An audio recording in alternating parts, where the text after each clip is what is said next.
蓝忘机绕过老板，向酒馆大堂的临窗一面走去。天子笑，窗边第二桌。寻常的一句吩咐，可蓝忘机的声线中竟有一丝微不可闻的颤动。哟，这是遇上熟人了吧？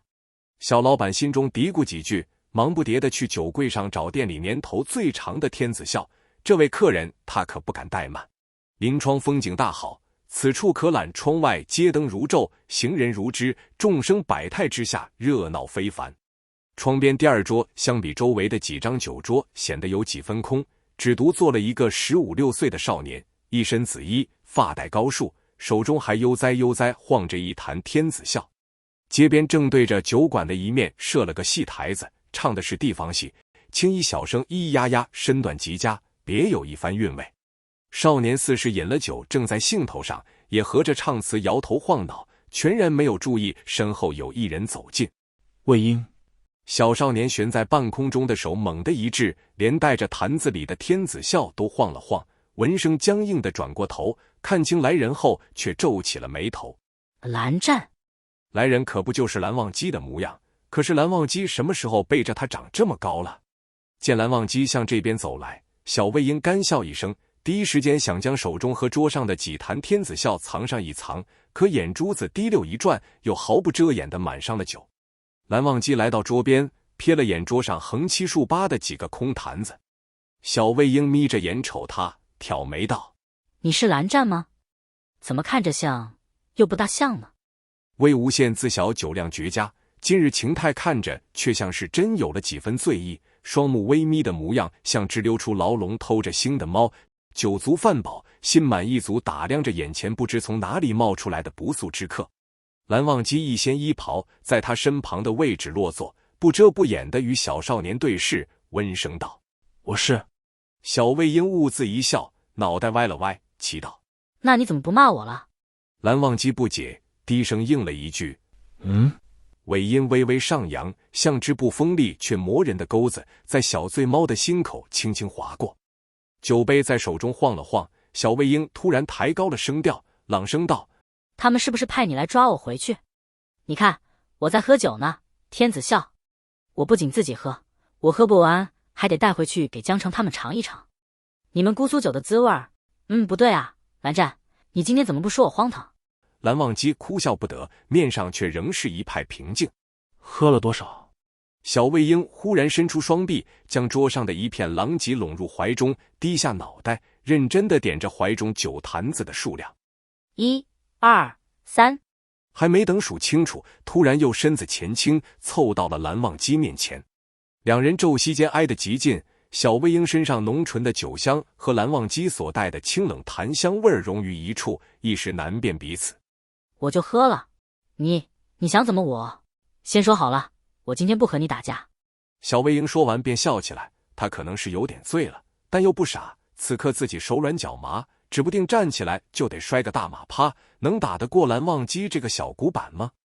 神思飘忽间，已经掠过几个弯弯绕绕，可目光最后轻飘飘地落在蓝忘机脸上，便只剩下了一个念头：为何蓝湛长大后还是这么好看？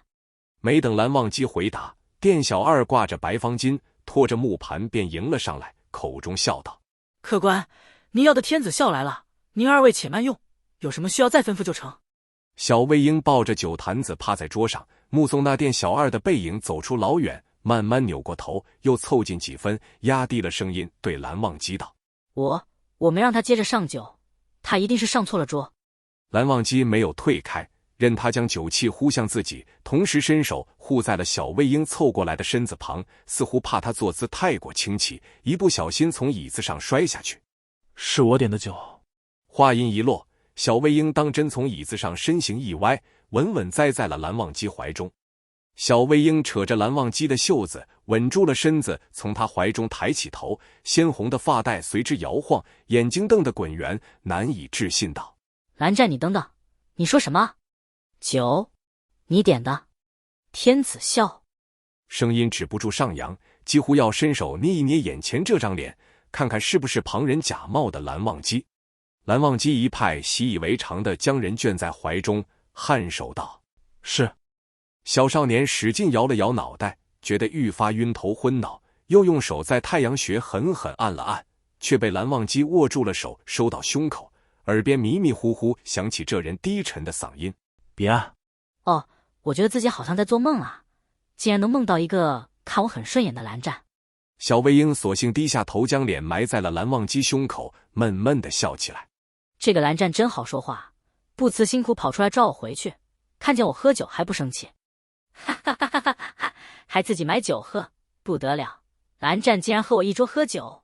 小魏婴笑得脊背耸动，几乎笑出泪花来，仰起头盯着蓝忘机的脸，端详许久，总结道：“还真是蓝湛啊。”蓝忘机摇了摇头，将人从桌边轻轻抱起，记得这间酒馆2楼便是客栈，不知此梦何时会醒，只得将小魏婴暂且安置一下。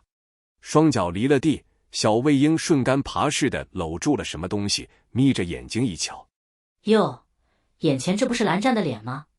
既然是做梦。如此想着，环着蓝忘机脖颈的双臂反倒紧了紧，心安理得地蹭了一个格外舒服的姿势。蓝湛，我刚倒的那杯酒，哥还没喝呢。魏无羡一路连哄带骗地将小蓝湛带到了夜市的中央，一处极繁华的街边。两人面对着眼前店家天子笑的招牌，一个眉开眼笑，一个别扭冷脸。魏无羡大步走入店中，冲老板道：“一壶天子笑。”大堂内座无虚席，只有靠窗第2张桌子恰巧空了出来。魏无羡便向那处走去，见小蓝湛还沉着脸立于门外，便笑嘻嘻地凑过去，煞有其事道：“蓝湛，你若不是不紧紧跟着我，我可是一翻窗便能溜走的，到时候……”小蓝湛没有说话，绕过他走向那张空桌。魏无羡拿来酒坛子，坐在了正对窗外的位置。街上人来人往，小贩吆五喝六，今夜月色却是极好，透过繁华的景色，笼着桌边静坐的小少年。蓝湛这些年其实丝毫未变。魏无羡一面倒酒，一面老神在在道：“小蓝湛，你还没回答我呢，为什么要自己跑出来找我？”虽然他找的人应该是15岁偷偷溜出云深不知处的那个自己，可那小子此时还不知在何处呢。小蓝湛垂着眼，脸偏向窗外，眼观鼻鼻关心，打定主意不搭理他。魏无羡故作叹息一声：“你不回答我，我便不能老老实实跟你回去了。你……”小蓝湛扭过头，极好的涵养也快到了极限，分明说了答应一个条件便老实回去，来了酒馆还要出尔反尔，偏偏遇上魏无羡，他就是毫无办法。魏无羡存心逗他，并未想让小蓝湛说出个所以然来，兀自将酒杯斟满，打算想将此事一笔带过。谁知小蓝湛忽然低低出声说了句什么，让魏无羡斟酒的手顿了顿。还没等魏无羡反应过来，耳根通红的小少年已经飞一样的伸出手，拿起桌上唯一有水的杯子一饮而尽，似是要压住自己剧烈跳动的心脏和此刻莫名的悸动。谁知一杯下肚，没有觉得清醒几分，眼前景物反倒渐渐如隔雾看花，骤然朦胧起来。最后只来得及看清魏无羡嘴唇开合，伸手来扶住自己，便栽了下去。小蓝湛手边没有饮完的杯子中丝丝酒香清冽，正是上一桌客人倒满未饮的天子笑。魏无羡抱着怀中醉酒的小蓝湛，心中震颤还不曾平息。他方才若是没有听错，小蓝湛说：“我总会找到你的。”蓝忘机将小魏婴放在床榻之上，正要起身找人打一盆清水为他洗漱，却被一只手紧紧抓住了袖口。怎么了？蓝忘机蹲在床边，静静看着他。小魏婴方才的酒意似乎散了些，不再嘟嘟囔囔说胡话了，也毫不遮掩地回看蓝忘机。眼前这样的蓝忘机让他觉得陌生，却又有些毫无缘由的心安。蓝湛，是不是无论我去了哪儿，你都能找到我？小魏婴眨了眨眼睛，在他看不见的地方，蓝忘机袍袖下的五指微微收紧，面上却依旧不显，只是将眼前15岁时魏无羡的模样仔细描摹了一遍，从明亮的双目到微红的面颊，从少年的轮廓到胸前半掩的光洁皮肤。这是魏婴，这是他最好的年纪。蓝忘机低下头，额间的抹额抵上了小魏婴略微发烫的额头，温热的呼吸和清冷的气息交织在一起。谁的声音在夜色中低沉蜿蜒，恍惚掠过13年的光阴。从少年时的月色里起始，落在了万般曲折后的尘埃落定里。是，无论你去了哪里，我都会找到你。